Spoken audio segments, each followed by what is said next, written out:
그런 면에서 상당히 모두에게 지금 많은 거를 생각하게끔 했는데 했을 것 같은데 저희가 지정해서 여기 앉아 계시는 최근영 선생님과 그다음에 심지은 선생님의 그 한번 지정 토론을 우선 듣고요. 그다음에 남은 시간 동안에는 정말로 완전히 자유롭게 서로서로 얘기할 수 있는 그런 기회를 좀 가져봤으면 합니다. 우리가 브레이크 타임 없이 그냥 이렇게 하는데 줌이기 때문에 자유롭게 잠깐 나갔다 오실 분들은 그냥 나갔다 오시고요. 저희 같은 사람은 그냥 쭉 앉아 있고 그렇게 하겠습니다. 최건영 선생님 여기 계속 사진에 예, 있으셨는데 네, 시간을 5분 설정하면 될까요? 네, 네, 네, 네, 예, 5분 뭐 남짓 네, 모래시계를 5분으로 작동하겠습니다. 5분으로 안 되겠지만, 리분 선생님 그 원고도 정말 재밌었고요. 그래서 각, 원고에, 리분의 원고에 대해서 하고 싶은 얘기도 있지만, 그렇게 하면 시간이 5분은 안 되니까 이제 전체를 아우르는 문제를 두 가지만 말씀드리도록 하겠습니다.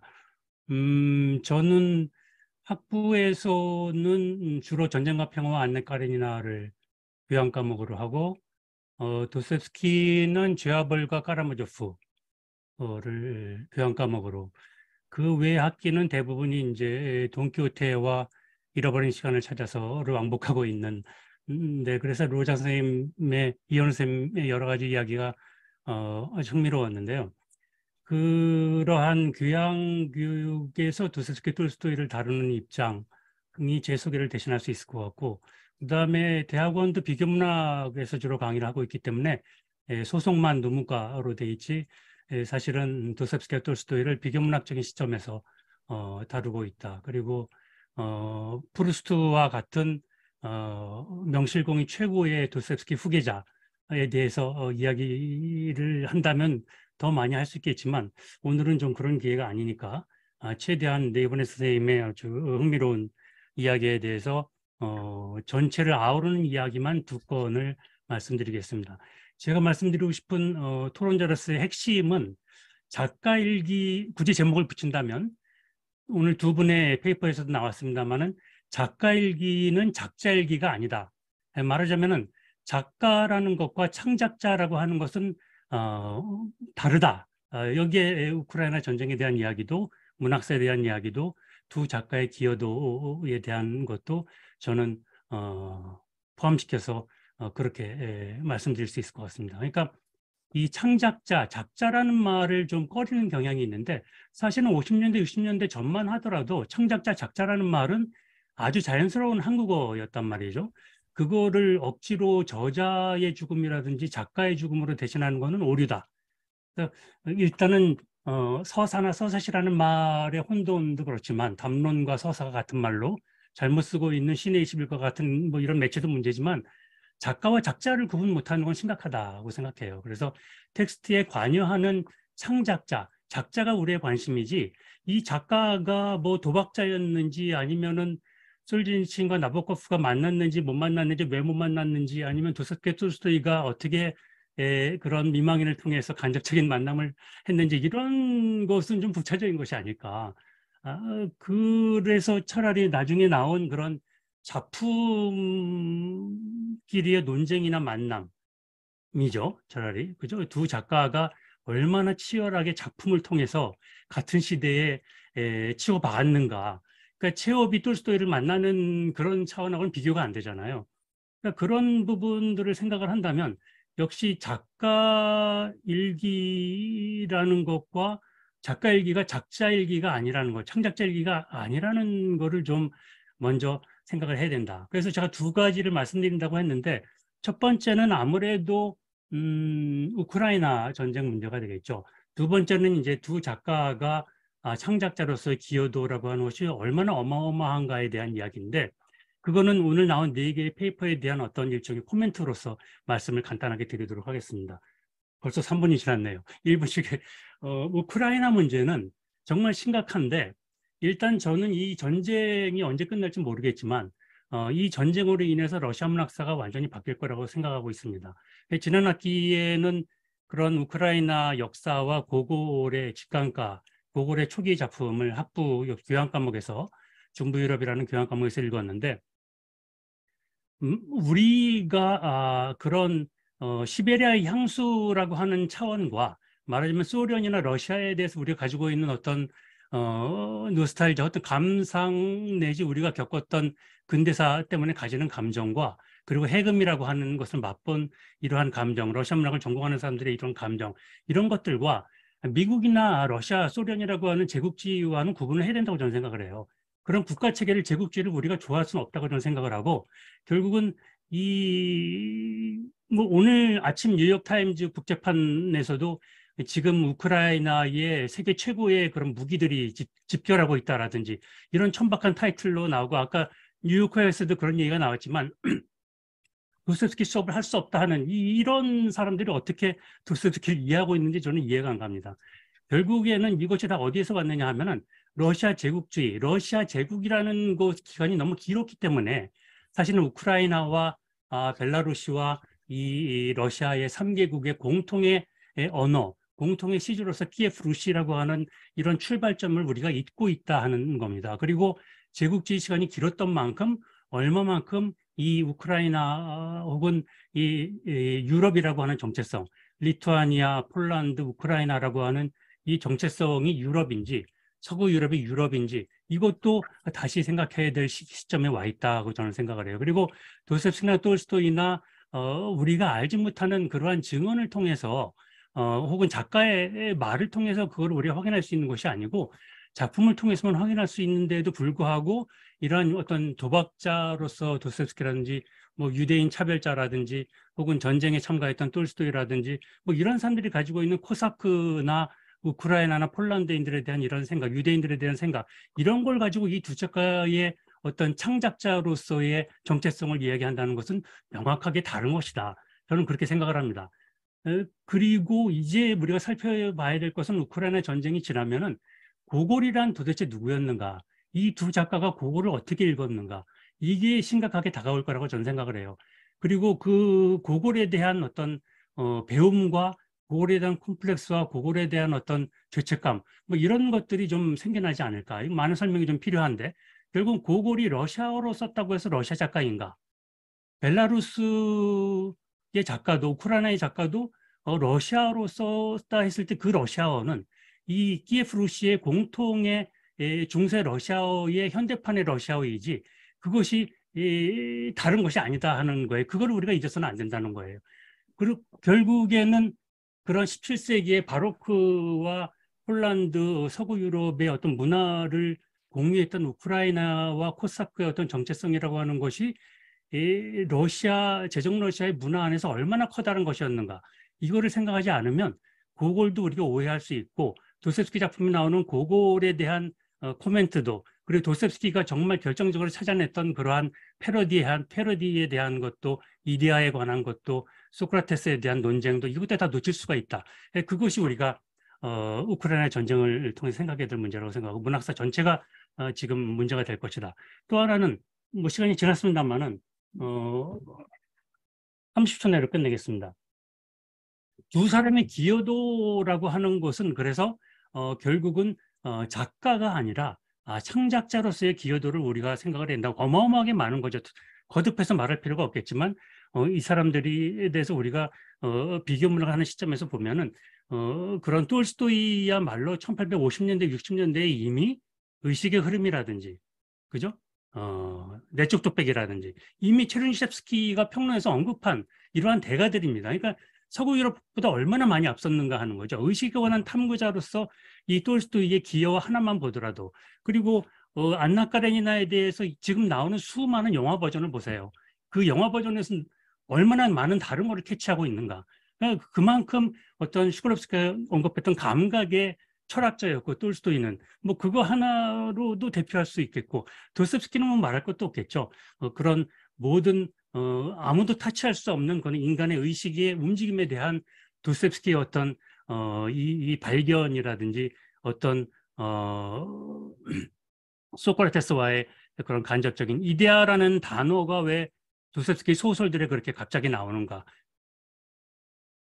그러니까 도스토옙스키의 문제의식은 철학사를 바꿨고 언어라고 하는 것이 무엇인지 이를 바꿔버렸다는 말이죠. 그리고 오늘도 1인칭, 3인칭 이야기가 나왔겠지만 무라카미 하루키를 포함해서 결국은 1인칭과 3인칭의 불가능성, 소설이야말로 1인칭도 없고 3인칭도 없다. 우리는 1인칭으로도 말하고 3인칭으로도 말하지만 결국은 그 어느 인칭에도 속하지 않는 언어로 이야기하고 있다는 우리의 일상의 언어의 정체성을 도스토옙스키가 처음으로 밝혀준 것이고, 결국은 마르스 프루스트의 잃어버린 시간을 찾아서를 보면은 어떻게 1인칭과 3인칭이 공존하는가를 우리가 느낄 수가 있잖아요.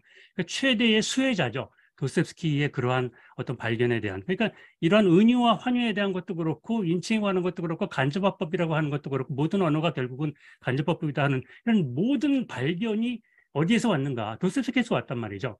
그래서 이러한 어떤 도스토옙스키와 톨스토이의 어떤 그 공헌이라고 하는 것은 아직도 멀었다. 우리가 다 파헤치기 위해서는. 그러니까 한국어로 우리가 죽음에 대해서라든지 이 작가들에 대해서 오늘 아주 의미 깊게 많이 이걸 번역을 하시는 분들 통해서 듣는 것이 굉장히 큰 의미가 있었지만 사실 이 작가와 작자가 구분이 안 되는 이 혼란에 대해서는 조금 이의 제기를 하고 싶다. 뭐 그것이 제가 말씀드리고 싶은 핵심입니다. 이상입니다. 네, 선생님 감사합니다. 선생님께서 작자와 작가의 분리가 필요하다고 그랬는데 사실 그 점은 저도 잘 모르는 것 같아서 그러나 이건 별도의 시간이 필요한 토픽인 것 같아서 그냥 넘기겠고요. 여기 신박사 심지은 선생님이 또 한 말씀 해주시겠어요? 심지은 선생님은 푸시킨 전공자이기 때문에 어떤 얘기를 할 수 있을지 궁금하네요. 뭐, 진짜 여기 이렇게 많은 인원이 모인 줌 미팅은 처음이고, 근데 제가 감기에 걸려가지고 좀 약을 먹고 그래서 화면을 못 켜고 있어서 일단 좀 죄송하고, 근데 잔치집 맞는 것 같아서 제가 지금 이렇게 잔치집에서 막 실컷 먹고 취하는 약간 그런 너무 다양한 얘기들을 한 자리에서 듣고, 사실 한 자리에서 만나기 힘든 네 분 선생님들을 만나는 것만으로도 저한테는 이미 잔칫날이었고요. 그래서 정말 너무 반갑고, 또 이제 여러 얘기를 들으면서 저도 이제 여러 가지 상념들이 들었었는데, 일단 그게 이렇게 감기약과 몽롱해져서 이렇게 지나가고, 그냥 한 가지 이제 전에 받은 발표문들을 보면서 이장욱 선생님이 쓰셨던 부분이 아까 발표할 때는 말씀 안 하셨지만, 저도 요즘 생각하는 게 이 로고스를 붙들고 산다는 거, 사실 그 문학이라는 거는 정말 그 로고스에 매달려 있는 거고, 사실 그것을 벗어나면 되게 모호화되는 분야인데, 도대체 이걸 붙들고 사는 게 뭔가, 이런 생각들을 되게 많이 하고 있었는데 마침 이제 그 부분을 건드려 주셨고, 조금 저도 이제 그 부분에 대해서 그래서 좀 생각을 할 수 있는 기회를 주셔서 되게 감사했고, 또 여러 가지 얘기를 들으면서 제가 이제 전체적으로 느낀 거는, 러시아 문학이 정말 위대하다. 이렇게 끊임없이 얘기할 수 있구나. 그리고 이 전쟁의 와중에서도 문학에게 책임을 묻는다는 것 자체가 저는 러시아 문학에게 엄청난 기대를 걸고, 그것이 얼마나 위대한 것인가를 그냥 반증하는 거라고 생각을 해요. 사실 문학이 뭐간데, 무슨 힘이 있간데, 사람에게 무슨 영향을 끼치간데, 사람의 인생 하나도 바꾸지 못하는 문학에 정말 이 전쟁의 책임을 묻는 이 사태를 보면서, 사람들이 정말 러시아 문학을 위대하다고 생각하는구나. 그리고 정말 위대하다. 이런 단명들을 끊임없이 만들어낸다는 사실들에 대해서 일단 이제 전체적으로 되게 놀라웠고, 그냥 요즘 그냥 이제 유행이 그 도스토옙스키를 뭐 까는 거 정도, 임세련 선생님 말씀해 주신 거. 근데 저는 이제 이 부분에 대해서 목숨을 건 도약을 할 만한 그런 패기도 없고, 또 이제 뚜렷한 생각도 없지만, 저는 도스토옙스키가 지금 살아 있다면 이런 가정도 사실 무의미하지만, 그 작가에게 썼던 것처럼 썼을 거라고 생각하지는 않고요. 그리고 요즘 그렇게 유행처럼 한때 광풍처럼 지나갔던 정치적인 올바름을 바라는 사람 옆에 있기보다는 저는 차라리 도스토옙스키 옆에 쓰고 싶어요. 그 자리에 있을 것 같고요. 그래서 이제 오히려 그냥 그런 논의들이 오히려 도스토옙스키의 문학을 더 위대하게 만들어줄 거란, 더 뒤에 가서는 저는 이제 그런 생각을 하고, 그 부분에 대해서도 이렇게 좀 다른 글들을 저도 보고 있는데 상당히 흥미로운 흥미로운 지점들이에요. 왜 이 시점에서 이렇게 도스토옙스키를 데려와서. 사실 반전주의자였던 톨스토이도 러일 전쟁에서 졌을 때는 우리 제국 러시아가 지단이라고 하면서 분통을 터뜨렸던 사람이거든요. 그런 부분들이 아니고 가져와서 하는 그런 부분들이 재미있고, 사실 제가 이제 리아초프를 조금 공부를 하면서 리아초프도 이 러시아는 제르자바를 가지고 있어야만 되는 나라다 이런 얘기를 해요. 사실 그걸 맥락 없이 가져오면 완전 수구 꼴통 이렇게 이제 되는 건데, 그런 부분들이 이제 러시아의 그 지적 담론에서 사실 되게 중요한 부분이고, 그래서 조금 더 이렇게 세심하게 볼 필요는 있다라는 생각을 조금 더 하게 됐었던 것 같고, 그냥 개인적으로 이제 뭐 그냥 코멘트였고, 한 가지 그냥 궁금한 건 제가 이제 들으면서 아까 약간 이제 몽롱한 상태에서 깨다가 자다가 하면서 이제 들었던 거 되게 인상 깊었던 게, 이재용 선생님께서 살인을 다뤄도 전쟁은 못 다루겠다는 말씀하셔가지고, 아 이게 무슨 얘기일까? 약간 전쟁을 다루지 못한다는 건 사실 이제 전쟁 도스토옙스키도 사실 그렇게 길게 썼는데 전쟁을 다룬 건 없죠. 사람 사이의 치정, 정말 살인 이런 것들은 다루지만, 그래서 그냥 작가로서 이 전쟁을 다루지 못한다는 얘기가 뭔지 그냥 살짝 궁금해져서 제가 메모해 놓은 질문 그거밖에 없어요. 죄송해요. 다른 선생님들은 기회가 되면 제가 또 이렇게 여쭤볼 수 있는 다행히 그런 분들이어서 이 자리에 계신 많은 분들이 정말 기다렸던 시간일 것 같아서 저는 이제 그거만 잠깐 얘기를 해주실 수 있다면 듣고 아니면 여기서 마치도록 하겠습니다. 선생님들 너무 감사했습니다. 아유, 네, 감사합니다. 신 박사 그 감기로 힘든데 그래도 마지막에 하나의 질문을 던지긴 했으니까 이정우 선생님께서 잠깐 뭐 코멘트 해주시겠어요? 예, 아까 살인은 다룰 수 있어도 전쟁은 다룰 수 없다는 건 그냥 도스토옙스키하고 톨스토이 비교를 하면서 마이크로적인 도스토옙스키하고 매크로적인 톨스토이 비교를 하는 차원에서 나왔던 거고요. 개인적인 기질이나 흥미의 차원에서 전쟁이라고 하는 어떤 거시적인 세계사적인 사건들을 소설에 전면에 놓는 게 저한테는 뭐 물론 유의미한 일이긴 합니다만 작가로서 그렇게 흥미로운 그 소재는 아니라는 말씀이고요. 오히려 저는 한 인간이 한 인간을 혐오하거나 증오해서 살인 사건을 벌이는 어떤 장면 안에서 세계사적인 어떤 변곡점 같은 것들이 또 거기서 또 발생할 수 있다고 생각하거든요. 그래서 작가로서의 기질 차이에서 말씀을 드린 거라서 뭐 전쟁을 다룬 소설이 의미가 없다 이런 얘기하고는 전혀 차원이 다른 얘기입니다. 개인적인 취향의 차원으로 이해해 주시면 좋을 것 같으네요. 네, 감사합니다. 지금 이장호 선생님도 개인적인 취향의 차원이라고 말씀하셨는데 여기에 그 한 채트 박스에 남긴 한 커멘트가 오늘 강의에서는 확실히 도스토옙스키의 편중된 애정을 느낄 수 있었다 이런 얘기를 해주었어요. 근데 베르자예프가 한 얘기 모든 인간은 두 가지 유형으로 나뉘어서 도스토옙스키 쪽이냐 아니면 톨스토이 쪽이나로 끌리는 게 있다. 아까 구순도치와 뭐 여우 같은 그런 아무 의미 없는 무슨 이분법 뭐 돈키호테냐 햄릿이냐 마찬가지로 아무 의미 없는 뭐 그거라고 얘기는 했지만 아무튼 그런 명제하에 저희가 설문조사를 했더니 역시 도스토옙스키 쪽에가 한 50%였어요. 그리고 톨스토이가 35% 가까이 됐기 때문에 역시 굉장히 많은 부분이 도스토옙스키 쪽이라고 볼 수 있는 그런 결과긴 한데 뭐 한 60여 명 가지고 얘기를 할 수 없겠지만 그러나 보면은 확실히 도스토옙스키 쪽으로 뭐 강의 내용도 그렇고 커리큘럼 편성도 그렇고 실제로 그 작가들이 얘기를 하는 것도 그렇고 도스토옙스키 쪽으로 기우는 듯한 느낌이 있긴 하지만 저는 또 거기에 대해서 조금 2017년부터는 왜 톨스토이가 갑자기 부각되고 있다라는 그런 발견을 했거든요. 그래서 특히 안나 까레니나가 부상하면서 저마다 안나 까레니나를 왜 번역을 하는지 그리고 그 뭐 알쓸신잡에서 왜 김영하 작가가 유독 작가들이 좋아하는 작품이다. 자, 그러면서 안나 까레니나를 들었다라는 거 이러한 것들이 그 이전에는 얘기되지 않던 건데 근래에 와서 등장을 했어요. 그게 저는 흥미로웠고요. 또 하나는 저도 이거는 하나의 코멘트 겸 질문이 되겠는데 뭐 다 선생님들께서 말씀해 주셔도 되는데 일본 같은 경우는 그 연구자가 대놓고 일본은 도스토옙스키에게 신들려 있다. 그 괴롭힘을 받아왔다라고 그렇게 얘기를 했거든요. 그러니까 일본 하면 도스토옙스키적 작가들이 하나의 그냥 집단을 이루고 확실히 성격적으로도 그런 것 같다라는 생각이 드는데 과연 우리도 그런가라는 생각. 그러니까 도스토옙스키에 지금 편중돼 있다라는 식으로 막 얘기가 나오는 것과는 또 다른 차원에서 우리 한국적인 독서계의 방향이 진짜 도스토옙스키 쪽으로 가고 있는지 그런 것에 대한 질문이 들고 또 하나는 설문에 들어가 있던 질문 중에 하나인데 또 독자와는 별개의 문제로 실제 작가들의 경우에 있어서 과연 우리나라에서 톨스토이적 작가라고 거명할 수 있는 사람이 있을까?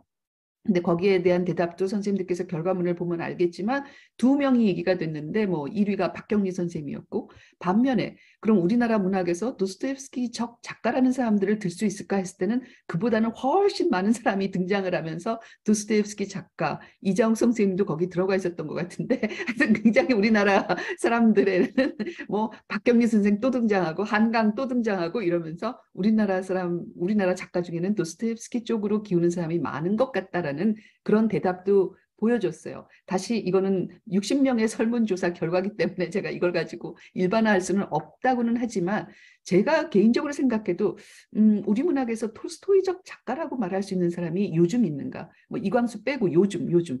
그래서 도스토옙스키적 작가라고 들 수 있는 사람이 있는가? 이거는 이제 제가 개인적으로 갖는 그런 궁금증이었습니다.